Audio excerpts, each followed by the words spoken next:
Pichincha Universal. Pichincha Universal, generando noticias. Lo ha anunciado Esperanza Martínez, integrante de Acción Ecológica, en los estudios de Pichincha Universal. Ayer estuvo aquí en nuestra radio Vanessa Estrella, jefa de Seguridad, Salud y Ambiente de Petroamazonas, y aseguró que no hay daños ambientales en los bloques 31 y 43 del Parque Nacional Yasuní. De esta manera respondió a las denuncias que en Punto Noticias realizó Amanda Yepes del colectivo Geografía Crítica sobre la destrucción de al menos 600 hectáreas por el inicio de las operaciones de explotación petrolera. Dicho esto, le consultamos a Esperanza, en efecto, ¿qué es lo que tienen ustedes de información? ¿Qué mismo es lo que pasa allá en estos dos bloques en el Yasuní? Bienvenida. Sí, buenos días, muchas gracias. A ver, todos sabemos que las operaciones petroleras provocan daños y daños grandes en el entorno. Esa es una realidad que es absurdo ignorar.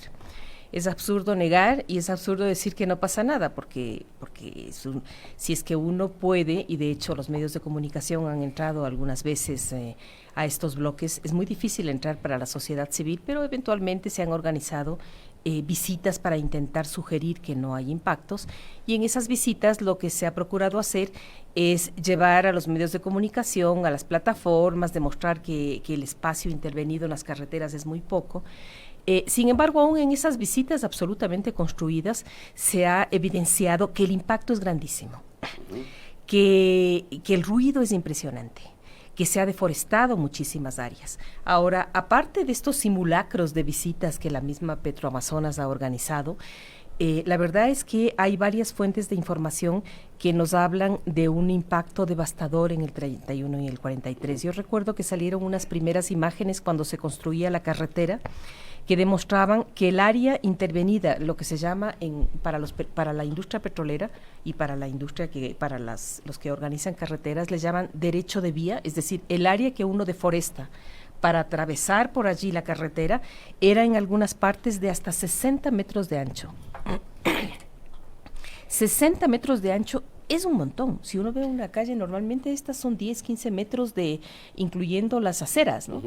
60 metros es una barbaridad. 4 carriles al menos. Claro. Ahora, obviamente, el ancho de rodadura en donde construyeron, en algunos casos encementaron el paso de los camiones, eso obviamente es mucho menor. Eso no llegará a los 10 metros o a los 4 metros, pero lo que uno tiene que tomar en cuenta cuando habla del impacto ambiental de una carretera es el derecho de vía. Es lo que se deforestó. Y si a esto que se deforestó, tú le incorporas lo que para los biólogos se llama la influencia de borde, tú vas a ver que 100 metros adentro de cada lado, tú ya no tienes las mismas especies ni de vegetación ni de animales, porque hay un efecto en donde uno corta, digamos, y las especies tienden a meterse como más adentro, ¿no? Eso solamente por carreteras. Ahora, si tú ves que en esta zona se han instalado plataformas y que la nueva operación petrolera de estos bloques, pero también del bloque 16 y de algunas otras zonas, es una perforación en racimo, le llaman, es una perforación en donde en una plataforma uno pone bastantes pozos. No es que antes se hacía una plataforma, un pozo, eso realmente provocaba grandes impactos porque tenías muchas plataformas. Ahora, el hecho de poner varios pozos en una plataforma tampoco es que sea menos, porque tienes muchísimos desechos y tienes que ocupar plataformas mucho más grandes. Ahora estás hablando de plataformas en donde pones 10, 15 pozos, por lo tanto, el área, la extensión de cada uno de esos espacios ocupados también es grandísima. En el caso de estos dos bloques, 31 y 43, lo que tenemos es un crudo pesado. Es un crudo pesado que va entre 14 y 15 grados API. Para un oyente eso puede no significar nada. Es fácil, crudo pesado es más pesado, es de menor calidad, tiene más desechos. Como es más pesado, le cuesta más salir a la superficie, es necesario meter motores. Esos motores son motores que hacen ruido. Es necesario meter fuentes de energía o sencillamente quemar combustibles para que esto funcione. Ahora, estas zonas, estamos hablando de un área de ocupación muy grande, de una cantidad de desechos muy grandes, y estamos hablando de la zona más biodiversa del Ecuador continental. Y la más biodiversa del mundo, dicen, ¿no? Ajá. Yo nunca digo que es la más biodiversa del mundo porque siempre hay alguien en el mundo que dice, no, esto era en Malasia. Es decir, realmente nosotros tenemos, en el caso del Ecuador, el inmenso privilegio de tener un área como el Yasuní. Sin embargo, está siendo ocupado para sacar un crudo pesado en una zona en donde es muy difícil extraer, en una zona en donde además muy cercanamente viven pueblos indígenas en aislamiento voluntario. Los pueblos indígenas en aislamiento voluntario están en aislamiento voluntario, no están acostumbrados al sonido, no están al ruido, digamos, a esa brutalidad de ruido, no están acostumbrados a la presencia de terceros, están acostumbrados a ríos limpios, en donde uno puede pescar, en donde uno puede bañarse. Y entonces aquí tenemos un enclave que está provocando verdaderos desastres en la zona. La Asamblea Nacional ha hecho algunas visitas, pero son esas visitas controladas que se acostumbran a hacer, en donde llevan a los asambleístas a una zona, me invitan a un café en el restaurante de la empresa y intentan minimizar el impacto.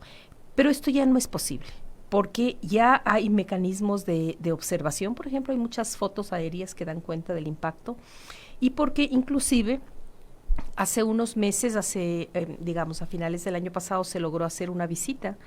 Yo había intentado entrar a esta zona muchos años atrás, desde que estaba el bloque 16, y era muy difícil porque la estrategia de las empresas es, para ocultar sus impactos, es no dejarte entrar. Al bloque 16, yo creo que es más difícil tener un permiso de entrada al bloque 16 que una visa España. Es muy complicado. Yo he entrado con permiso de los militares, con permiso del Ministerio del Ambiente, con permiso del gobierno provincial, con permiso de los pueblos indígenas, y en la puerta no te dejan pasar, porque es la empresa la que otorga el permiso para circular en ese bloque, lo cual es una sin razón, una pérdida de soberanía total. Al bloque 31 y 43 tampoco se podía entrar, al punto de que los medios de comunicación en el gobierno anterior les impedían entrar con cámaras de fotos, porque la estrategia es, para ocultar el impacto, es que nadie entre, es que no vea, porque no se puede ocultar. Entonces, aparte de estas visitas controladas, en donde están las cámaras solo de quienes van a hacer el reporte, digamos, en esta última vez, hace un par de meses, se logró entrar y logramos hacer un recorrido por las vías y logramos ver en qué consistían las famosas vías ecológicas y los puentes de dosel, que son unas sogas colgadas entre los árboles, como si por ahí los monos pudieran transitar. Y logramos... las cámaras trampa también son las que... Ayer destacaba incluso la funcionaria, en el sentido de que las especies se han mantenido, de que van...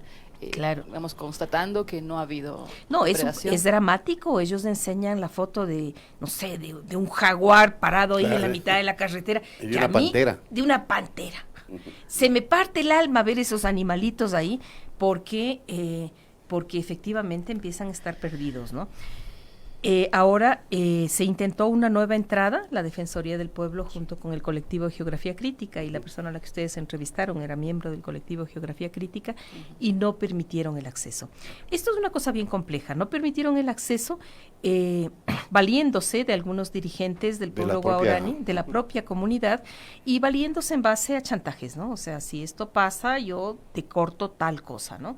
Ustedes tienen que ahí hay pueblos que son cazadores-recolectores, que son de reciente contacto. Hace pocas semanas estuvieron aquí pueblos guaraní y fue muy curioso. Se fueron a la Asamblea Nacional y fue muy curioso cuando les preguntaron cuántos años tenían cuando se hizo el contacto. Y todos tenían más de 10 años. Es decir, son pueblos de muy reciente contacto. Y en ese muy reciente contacto, su relación con la industria ha sido una relación de toma y dame, ¿no?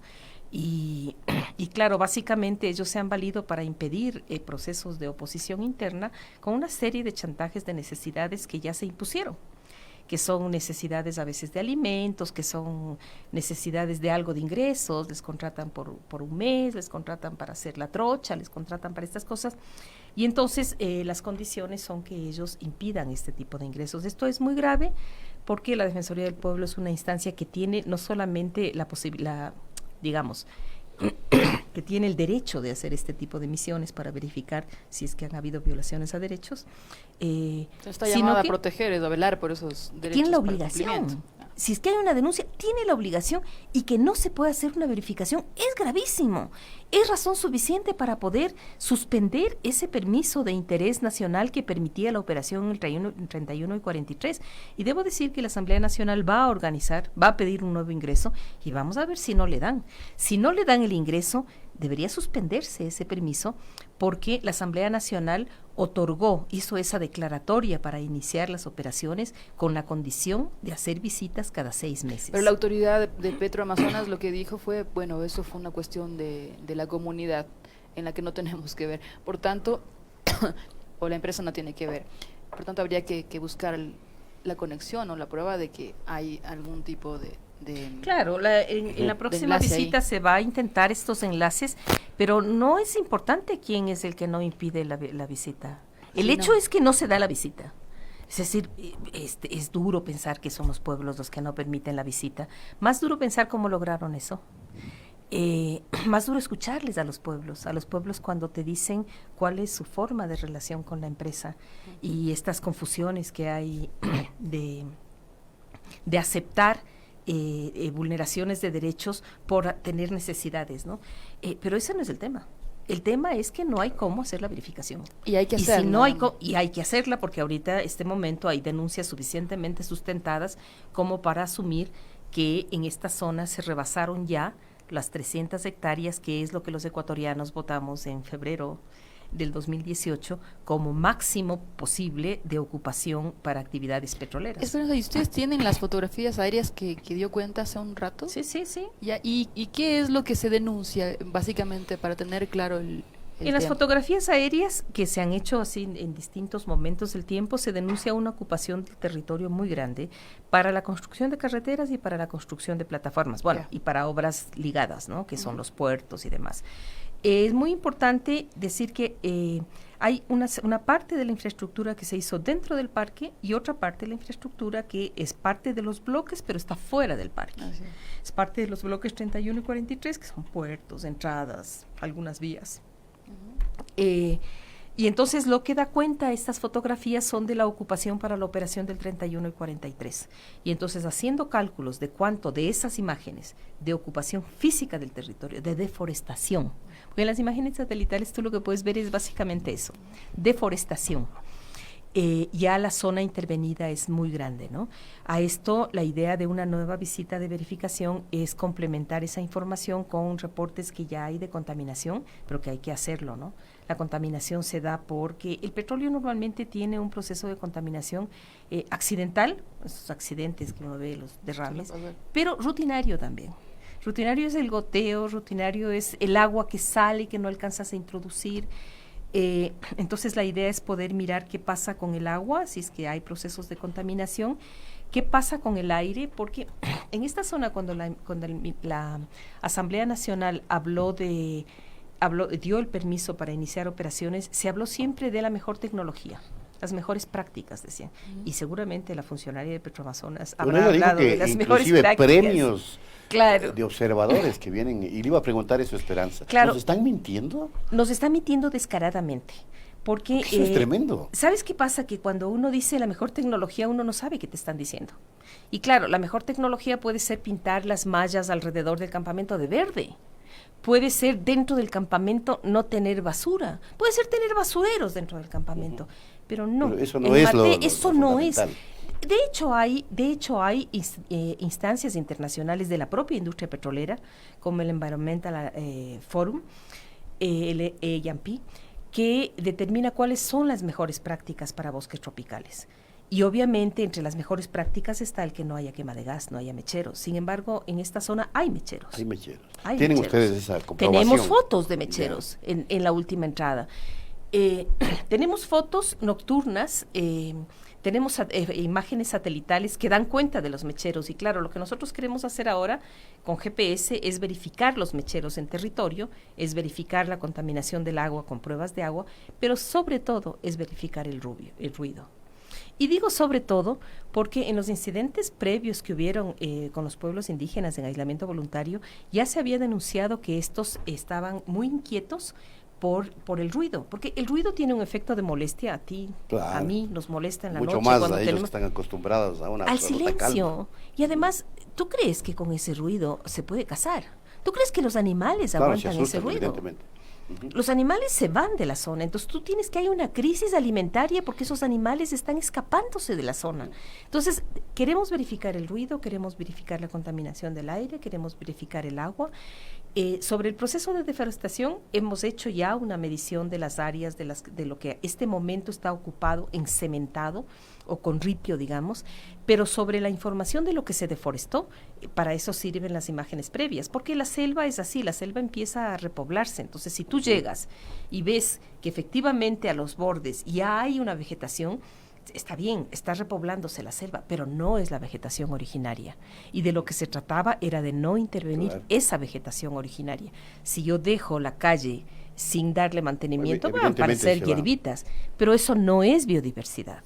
Eso es una vegetación secundaria que va ocupando la selva y que después de 200 años tendremos probablemente algo. Hablemos un poquito de la famosa zona de amortiguamiento, porque allí también está al parecer el conflicto. ¿Se está explotando o realizando actividades petroleras en esta zona?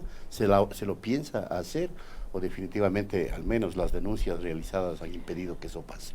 Bueno, yo creo que la denuncia ha sido muy fuerte y se ha demostrado que ese decreto que salió para permitir la operación en el área de amortiguamiento, que es el decreto 751, tuvo tanto rechazo que rápidamente se adelantaron las autoridades que tienen que ver con este tema, que son las autoridades de la Secretaría de Justicia, las del Ministerio del Ambiente y el propio Ministerio de Petróleo, obviamente la empresa Petroamazonas. Fue muy curioso, yo estuve en una comparecencia del ministro en la Asamblea Nacional, el ministro Carlos Pérez, y él dijo, yo estoy aquí representando a Petroamazonas.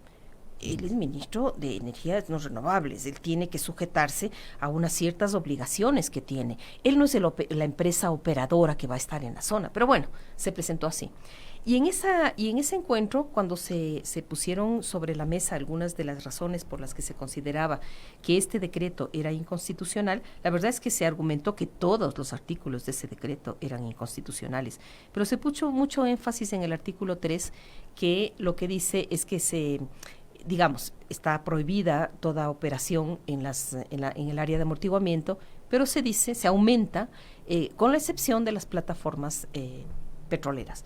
Entonces se demostró que eso era una sinrazón, que esto era inconstitucional. El ministro del Ambiente aceptó que esto era inconstitucional. La ministra de Justicia dijo, bueno, digamos, aquí lo que ustedes tienen que tomar en cuenta es que hay un artículo dentro de este decreto. Ya, pero no se derogó ese artículo. Lo que dijo el presidente fue, no se va a explotar, no se preocupen, así haya el artículo. No, lo que quiero decir es que en esta reunión hubo un acuerdo tácito entre los asambleístas expreso, pero también entre los funcionarios, de que ese decreto adolecía de fallas de inconstitucionalidad. Entonces, lo que se han adelantado es en decir que el decreto, no sé para qué quieren sacar un decreto que permite una operación de amortiguamiento si no van a sacar. Claro. O sea, o nos están engañando o están preparando como dicen, la mesa para el siguiente gobierno que ya tenga resuelto el tema legal, porque ahora es prohibido. Entonces, lo que dicen es que no se explotaría en la zona de amortiguamiento. Y en esta zona de amortiguamiento lo que estaría planeado con los permisos y las licencias es colocar un poco más de 300 pozos en una zona de amortiguamiento, 350 si no me equivoco. ¿Tú sabes cuántos son 350 pozos? Claro. Los que abrió la Texaco.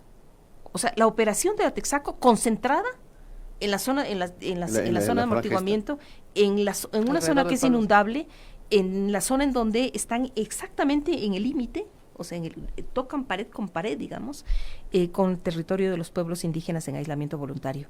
Y en una zona en donde está expresamente prohibido, porque esta zona de amortiguamiento por ley es una zona es una zona que aumenta la protección de los pueblos aislados. Es parte de esta zona de amortiguamiento. Ellos insisten en que no es parte, en que está por fuera. Y ahí estarían construyendo todos estos pozos con todo el ruido que estoy hablando, toda la contaminación que estoy hablando, todo el impacto al aire que estoy hablando. Entonces, lo que quisiera decir, Esperanza Martínez, es que si quieren hacer algo sobre el tema, lo deroguen a ese decreto, o por lo menos a ese artículo. La verdad es que no al artículo, a todo el decreto. El decreto es fatal, porque si tú derogas solo el artículo, los otros artículos de todas maneras también te abren estas opciones, y debo decir que la cosa está tan encaminada a explotar esta zona, que hay también el decreto 752, que es el que regula el Código Ambiental, en donde también se establecen condiciones para poder explotar en áreas de amortiguamiento. Y lo que se dice que allí tendrá que reunirse los ministerios para poder decidir qué se puede y qué no se puede hacer en estas zonas, ¿no? Y la verdad es que en estas zonas o en el área intangible no se puede hacer nada, son intangibles. Entonces, lo que corresponde ahora por parte del Ejecutivo es dar señales serias. Si no va a explotar, como tú dices, derogue ese decreto que además es inconstitucional. Si no va a explotar realmente, ¿para qué está creando toda la maquinaria de explotación? Ahora, no solamente el Ejecutivo tiene competencia la Asamblea Nacional, que en este punto debería retirar ese permiso, porque si no puede verificar, no puede cumplir sus funciones como fueron las que asumió cuando hizo la declaratoria de interés nacional. Tienen competencias también, aparte del Ejecutivo, digamos, es el presidente, pero está en los ministerios. Tienen competencia cada uno de esos ministerios, que deberían asumir la protección a los pueblos aislados, los derechos de la protección a la naturaleza y las condiciones ambientales adecuadas, que no están realmente cumpliéndose. Pero yo creo que tiene competencia además un tercer sector, que es el que ha logrado que de alguna manera se retarde o se establezca como más vigilancia a esta zona, que es la sociedad. Y yo ahí sí quisiera reconocer el trabajo que se ha hecho durante todos estos años para lograr que todos los ecuatorianos sepamos que el Yasuní existe, que es el parque nacional más importante de este país, que lo que nos jugamos con esta zona no es un tema solamente de ingresos económicos. Lo que nos estamos jugando es una identidad de un país que cuida o no la naturaleza. Y cuando hablo de la sociedad, hablo de todos nosotros. Yo creo que cuando intentamos con nuestra firma impulsar una consulta popular, lo hacíamos con la conciencia de decir, esta vez no vamos a ser ovejas que nos arrastren a una decisión, sino que vamos a ser deliberantes. En ese escenario tiene mucha importancia lo que haga el Consejo Nacional Electoral, porque ya se comprobó que hubo un fraude en la revisión de las firmas, corresponde llamar a consulta popular. Listo, muchísimas gracias. También habrá la misma vigilancia, supongo, en el tema Galápagos. Ya lo hablaremos en una siguiente oportunidad. Esperanza, muchísimas gracias por acompañarnos. Muchas gracias a ustedes. Muy amable. Pichincha Universal. Aquí se escuchan bien las noticias.